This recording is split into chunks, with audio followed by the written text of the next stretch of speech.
Kaya napapagkamalan natin na malakas yung hangin, kaya tinawag siya na bagyo type.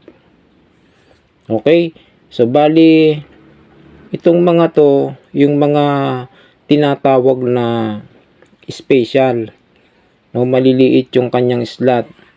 Pero merong special na bago pa yan lumabas, meron na tayong special na malaki, yung old model.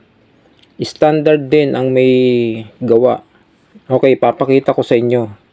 Bago pa dumating itong mga modelong to na special, meron nang nauna na special.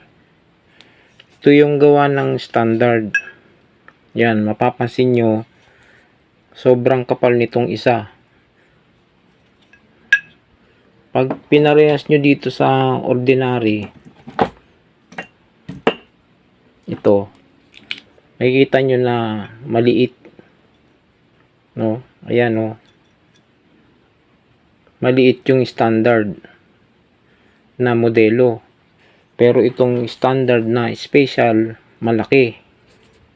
Kaya yung bagong labas ngayon na electric pan natin, ayan lang siya. Napakaliit.